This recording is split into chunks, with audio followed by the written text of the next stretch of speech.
বাগানকে রাসায়নিক সারের পরিবর্তে যদি জৈব সারের মাধ্যমে প্রতিপালন করা যায়, গাছগুলোকে যদি প্রতিনিয়ত জৈব সারের মিশ্রণ খাবার দেওয়া হয়, তাহলে আপনার ছাদ বাগানের গাছগুলো যেমন অর্গানিক থাকবে, তেমনি এই গাছ থেকে হওয়া ফলগুলোও কিন্তু সম্পূর্ণ অর্গানিকভাবে বেড়ে উঠবে। সেই জৈবিকভাবে যদি আপনার ছাদ বাগানের খাবার আপনি সঠিকভাবে তৈরি করতে পারেন, তাহলে আপনার রাসায়নিক সারের কোনো রকম সাহায্য নিতে হবে না। পাশাপাশি আপনার ছাদ বাগানের এই জৈব খাবার দিয়ে কিন্তু আপনি হিউজ পরিমাণ ফুল ফল পাবেন।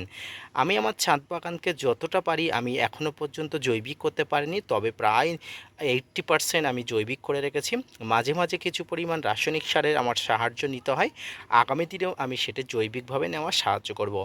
তো এবার আসুন, আপনারা জৈবিকভাবে খাবার কিভাবে প্রস্তুত করবেন। দেখুন, আমরা বাড়িতে রান্নার কাজের জন্য নানা উচ্ছিষ্ট ফেলে দিই, যেমন নানা সবজি, ফল মূল, ডিম, মাছ মাংসর বিভিন্ন বিভিন্ন আঁশ, বিভিন্ন জিনিস আমরা ফেলে দিই। তো সেইগুলো যদি আমরা বাড়িতে জমিয়ে রাখি, পাশাপাশি আমরা বাড়ির আশেপাশে কিছু পাতা, মানে গাছের যে ঝরে যাওয়া পাতাগুলো বা কাঁচা পাতাগুলো যদি আমরা একটা জায়গায় যদি জমিয়ে রাখি, তাহলে ধীরে ধীরে কিন্তু সেইগুলো থেকে একটা কম্পোস্ট তৈরি হতে পারে।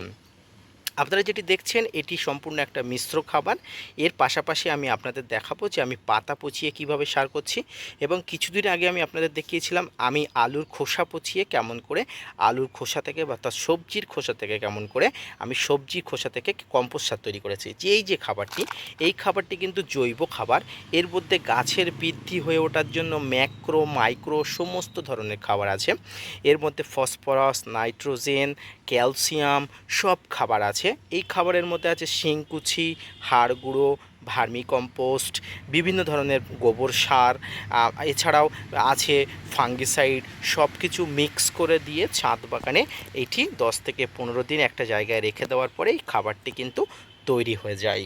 তো আপনারা প্রত্যেকে এই খাবারগুলো অর্থাৎ শিংকুচি, হাড় গুঁড়ো আপনারা অবশ্যই বাজারে কিনতে পাবেন। আপনারা শিংকুচির ডাস্ট নেবেন না, সবসময় শিংকুচি যে আস্তগুলো পাওয়া যায় সেগুলো মোটামুটি যেগুলো গার্ডেনিংয়ের যে সব জিনিসপত্র পাওয়া যায় সেখান থেকে কিনে নিয়ে বাড়িতে এসে মিক্স খাবার তৈরি করবেন। এছাড়া ভার্মি কম্পোস্ট আপনারা বাড়িতে তৈরি করতে পারেন। গোবর সার তো খুব সহজেই আপনারা বাড়িতে পাবেন। গ্রামের দিকে যাদের বাড়িতে গোবর আছে বা যাদের বাড়িতে গরু আছে, খুব সহজেই আপনারা পেয়ে যেতে পারেন। এই শিংকুচি, হাড়গুঁড়ো, ভার্মি কম্পোস্ট, আপনার ফাঙ্গিসাইড, এগুলো যদি আপনারা একসঙ্গে রেখে দেন, তাহলে এত সুন্দর একটা কম্পোস্ট সার ছাদ বাগানের জন্য তৈরি হয়ে যাবে। বিশ্বাস করুন, এই কম্পোস্ট সার যদি আপনি আপনার ছাদ বাগানে রীতিমতো প্রয়োগ করতে পারেন, তাহলে আপনার ছাদ বাগানে কোনো ধরনের কোনো গাছের ম্যাক্রো মাইক্রো কোনো ধরনের বৃদ্ধি হয়ে ওঠা, বড় হয়ে ওঠার কোনো রকম কোনো অসুবিধা হবে না। তো আমি আমার ছাদ বাগানকে সম্পূর্ণ অর্গানিক রাখার জন্য এই প্রসেসটি অবলম্বন করি। আপনারাও আপনার ছাদ বাগানকে এইভাবে সম্পূর্ণ অর্গানিক পদ্ধতিতে কিন্তু আপনারা গাছে এইভাবে আপনারা খাবার প্রস্তুত করবেন এবং রাসায়নিক খাবারের থেকে সবসময় দূরে থাকবেন। এবার আমি দেখাই যে আমি যে পাতা থেকে যে সার তৈরি করার প্রস্তুত করছি, এটি কিন্তু সেই, এখানে কিন্তু অনেকগুলো বস্তা আছে, আমি মাত্র একটি বস্তা দেখালাম। দেখুন পাতাগুলো পচতে শুরু করেছে। এই পাতাগুলো দিয়ে কিন্তু আমি আগামী দিনে কিন্তু প্রচুর পরিমাণ লিপ মোট কম্পোস্ট তৈরি করব। এই পদ্ধতিতে সম্পূর্ণ বিনা খরচে আপনার বাড়িতে থাকা শাকসবজি, ফলমূল, গাছের পাতা দিয়ে আপনারা যেই কম্পোস্ট সার তৈরি করতে পারেন। পাশাপাশি যে মিশ্র খাবার, এই মিশ্র খাবারটি তৈরি করতে আপনাকে কিছুটা হয়তো খরচা করতে হবে, কারণ শিংকুচি, হাড় গুঁড়ো এগুলো আপনি হয়তো কিনতে পারবেন, কিন্তু ভার্মি কম্পোস্ট আপনি কিনতেও পারবেন, বাড়িতেও তৈরি করতে পারবেন। এগুলো কিনতে একটা মোটামুটি পয়সা লাগে, তবে একবার যদি আপনি অনেকটা কিনে রাখেন, আপনার কিন্তু সারা বছর ভর আপনার গাছের জন্য খাবার প্রস্তুত করা হয়ে যাবে। তো এই অর্গানিক পদ্ধতিতে ছাদ বাগানের খাবার তৈরির যে প্রসেস, এবং এই প্রসেস যদি ভালো লেগে থাকে অবশ্যই লাইক, কমেন্ট, শেয়ার এবং সাবস্ক্রাইব করবেন। আপনারা ছাদ বাগানে যখন খাবার প্রস্তুত করবেন, মোটামুটি আপনার ছাদ বাগানে কত পরিমাণ গাছ আছে সেই গাছ অনুযায়ী আপনারা খাবার প্রস্তুত করবেন। মনে করুন আপনার ছাদ বাগানে 5 কেজি মতো খাবার লাগবে। এই 5 কেজির মধ্যে আপনারা 1 কেজি শিংকুচি নেবেন, 1 কেজি হাড় গুঁড়ো নেবেন, 1 কেজি ভার্মি কম্পোস্ট নেবেন। এই হলো 3 কেজি।